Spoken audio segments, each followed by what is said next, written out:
할렐루야. 우리 하나님 앞에 마가복음 산책으로 나아가겠습니다. 오늘 하나님 말씀은 마가복음 11장 22절에서 25절입니다.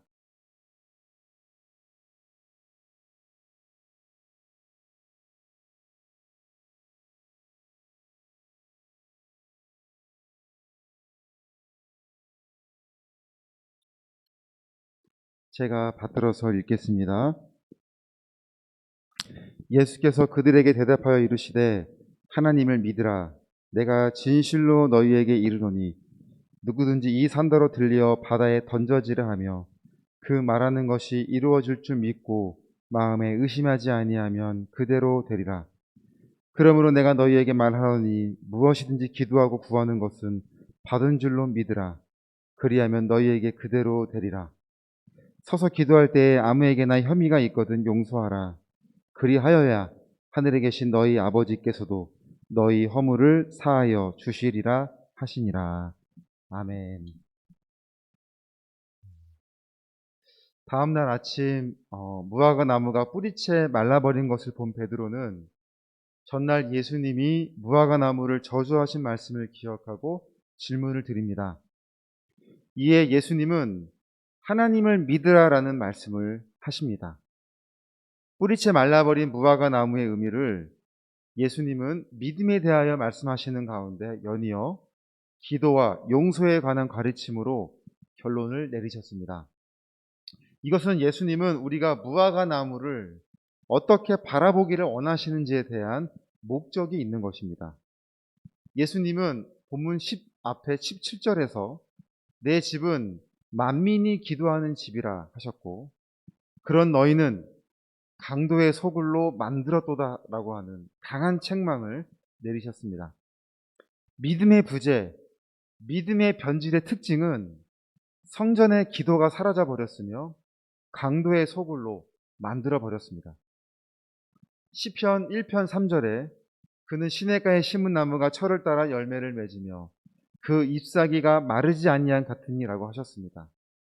따라서 무화과 나무가 뿌리채 말라버렸음은 성전의 본질이 변해버렸다는 것, 즉 하나님과의 관계가 없는 성전이 되어버렸다는 것입니다. 그래서 예수님이 오늘 말씀하시기를 하나님을 믿으라라고 하셨습니다. 하나님과의 관계를 다시 점검하라는 말씀이셨습니다. 그래서 성전의 기도가 사라졌다는 의미는 성전에서 기도하지 않는다는 것이 아니라 기도는 하는데 정작 그 기도 가운데 하나님의 뜻을 구하는 기도는 사라졌다는 의미입니다. 기도는 넘쳐나지만 정작 그 기도를 들으시는 하나님의 뜻을 묻는 기도는 찾기 어렵다는 뜻입니다. 23절, 24절은 하나님을 믿으라라는 예수님의 말씀을 설명해 주시고 있는데요. 25절 중간을 보면 하늘에 계신 너희 아버지께서도 라고 말씀을 하시면서 오늘 이 무화과 나무의 말을 마치게 되죠. 이 하늘에 계신 너희 아버지께서도 라는 이 말씀을 우리가 들을 때 생각나는 기도문이 있죠. 바로 주기도문의 말씀입니다. 주기도문의 말씀이 이렇게 시작합니다. 하늘에 계신 우리 아버지여, 아버지의 이름을 거룩하게 하시며 아버지의 나라가 오게 하시며 아버지의 뜻이 하늘에서와 같이 땅에서도 이루어지게 하소서.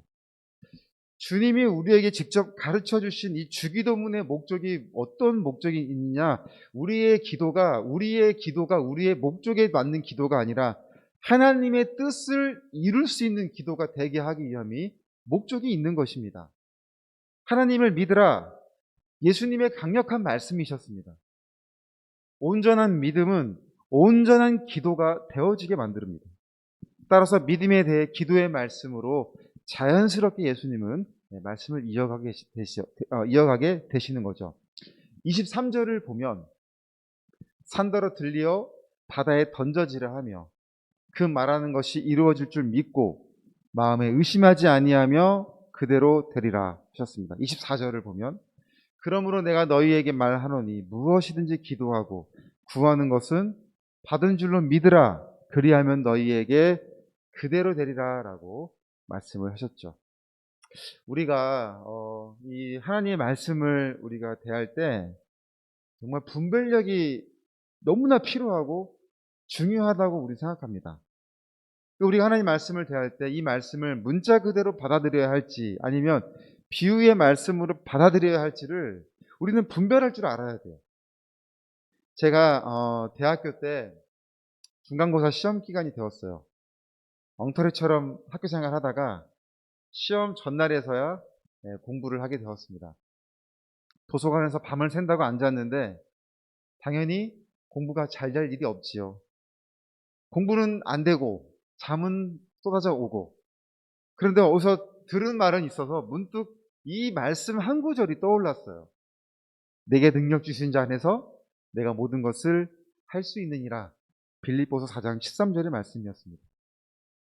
그렇게 말씀을 반복하며 기도하는 마음으로 밤을 샜어요. 내게 능력 주신 자 안에서 내가 모든 것을 할 수 있다. 계속해서 되새기면서 밤을 새고 공부를 했습니다. 제가 당일날 시험을 잘 봤을까요? 어땠을 것 같아요? 당연히 못 봤습니다. 나중에 제가 신대원에 가서 알았어요. 내게 능력 주시는 자 안에서라는 이 능력을 주신다는 것은 지금 내가 필요한 것, 내가 지금 원하는 것, 그 능력을 주신다는 의미가 아니었던 것입니다. 빌립보서에서 말하는 바울의 능력은 어떠한 순간에도 하나님과 함께 할 수 있는 믿음을 가졌다라는 고백이에요. 언제나 하나님과 함께함을 믿는다면 저처럼 자신에게 주어진 역할을 무책임하게 행동하지 않을 것입니다. 저는 능력을 달라는 기도가 아니라 회개의 기도를 드렸어야 합니다. 하나님, 충성되지 못한 것 용서하여 주시옵소서. 언제나 하나님을 의식하는 사람이 그렇게 행동할 수는 없는 것이죠. 오늘 예수님의 말씀은 비유의 말씀입니다.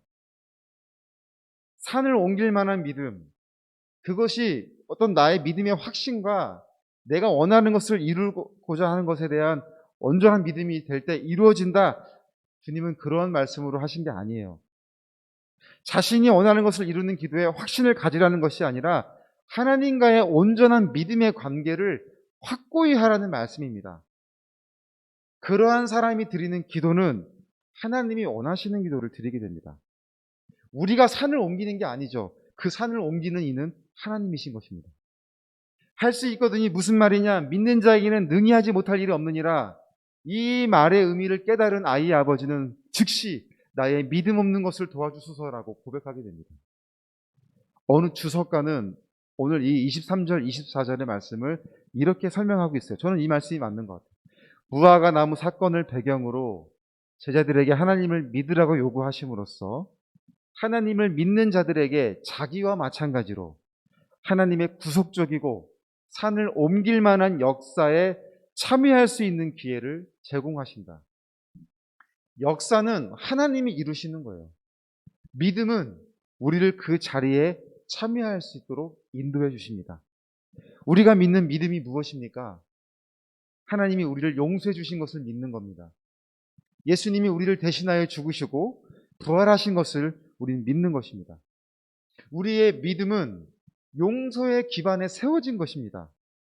그래서 믿음으로 말씀하신 예수님이 기도의 본질을 얘기하셨고 그 기도의 근본은 뭐냐? 용서라고 말씀을 마치게 되시는 거예요. 에베소서 4장 32절에 서로 친절하게 하며 불쌍히 여기며 서로 용서하기를 하나님이 그리스도 안에서 너희를 용서하신과 같이 하라. 골로새서 3장 13절 누가 누구에게 불만이 있거든 서로 용납하여 피차 용서하되 주께서 너희를 용서하신 것 같이 너희도 그리하고 라고 해요. 용서는 자신이 누군가를 용서하는 것도 있지만 자신이 누군가에게 용서를 비는 것도 있습니다. 사실 우리는 용서를 할까 말까 고민을 하지 용서를 빌어야 할까 말까 하는 일은 고민하지 않는 것 같아요. 어쩌면 의도적으로 피하고 있는지 모르겠어요.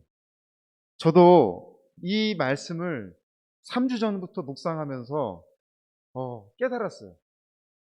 상처받은 것만 생각하고 있었지 내가 상처 준 것에 대해서는 의식적으로 피하고 있다는 것을 깨닫게 되면서 정말 깜짝 놀랐습니다. 대표 기도에는 반드시 회개의 기도가 들어가야 합니다. 개인적인 기도에도 당연히 들어가야 하지만 대표로 기도하는 자리에서는 반드시 제사함에 대한 회개의 기도가 들어가야 돼요. 언제나 자신의 죄를 고백하고 용서해 달라는 기도가 정말 진실하다면, 정말 내가 드려지는 기도가 하나님께 드리는 기도가 맞다면 반드시 우리 삶에 믿음의 행동이 나타나야 합니다. 용서는 믿음의 행동입니다.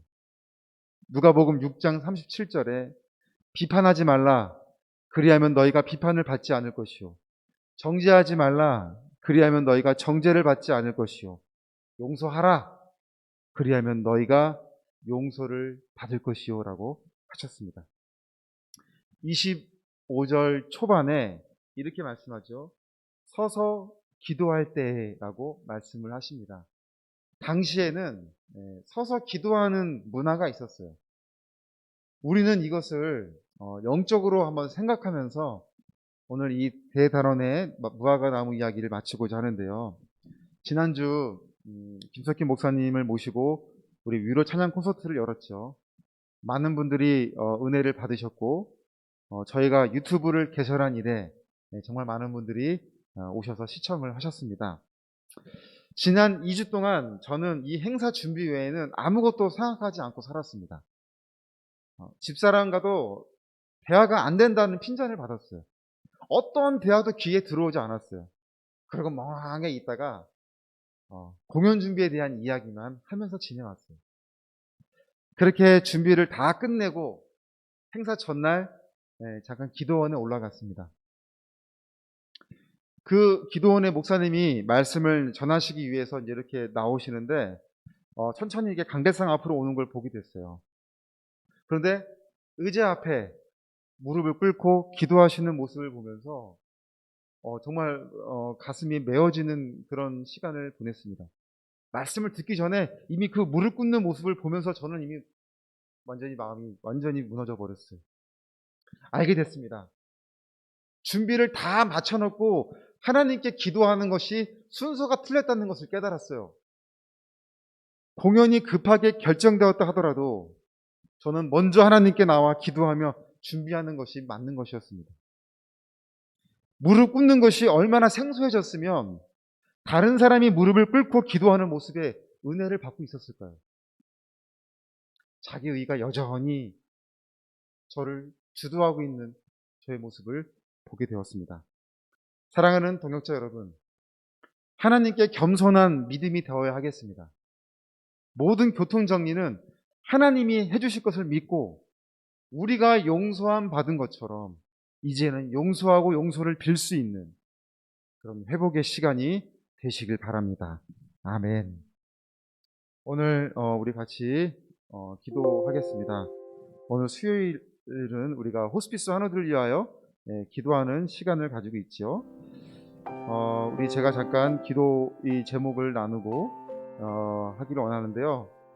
자막이 보시는 것처럼 우리 호스피스 환우들을 위해서 기도해 주시길 바랍니다. 육신의 고통이 너무 심하지 않도록 하나님께서 친히 그 침상을 지켜주시도록 가족들이 지치지 않고 사랑으로 돌볼 수 있도록 복음을 받아들이고 하나님의 구원의 은혜가 이루어질 수 있도록 우리 이 시간 같이 합심하여 기도하시겠습니다. 사랑의 하나님 감사합니다. 오늘 우리 안에 하시는 믿음을 허락하여 주시고 하나님의 말씀을 통하여 깨닫게 해주시는 대로 우리가 이 시간 하나님의 말씀을 기도하며 나아가도록 오늘 이 시간 우리 옥수수함을 위하여 기도하며 나아가도록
우리의 인간의 연약함으로 하나님의 역사가 이루어지는 것을 되지 않습니다. 모든 것을 주관자이신 우리 하나님이시고 할 수 있거니 무슨 말 능치 못할 일이 하나님 무엇이 있다라고 말씀하십니다. 우리의 온전한 믿음이 되지 못하는 것은 하나님 아버지 회개하는 일이 되게 하시고 이제 그 환경과 상황이 우리에게 우리가 되어질 것을 강의하고 막아준다는 안타까운 하나님의 것을 이 모든 것을 주관하시며 이제 시작이 바랍니다.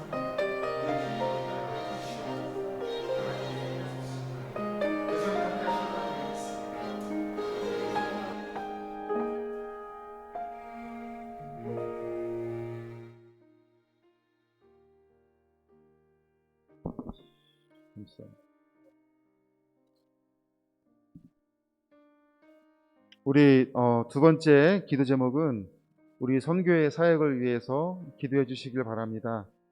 하반기에도 계속된 사역을 감당할 수 있도록 또 하반기에 호스피스 교육이 또 준비하는 가운데 있는데 하나님 차질 없이 진행될 수 있도록 코로나로 멈춰진 호스피스 현장이 속히 재개될 수 있도록 로덴나무 쉼터 운영을 위하여 하나님 주관하여 주시고 특별히 우리 동역자분들의 열정이 식어지지 아니하도록 우리 이 시간 우리 선교회 사역을 위하여 합심하여 기도해 주시겠습니다. 하나님 감사합니다. 감사합니다.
함께 주실 줄로 믿습니다.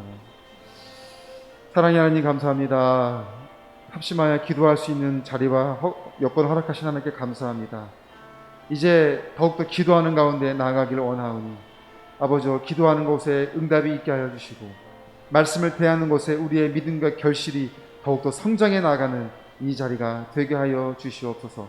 기도하는 것보다 하는 것마다 의심하지 않게 해주시고 하나님의 뜻을 이루는 기도가 되는지 우리의 모습을 돌아보며 진실한 기도가 되어지게 하여 주시옵소서.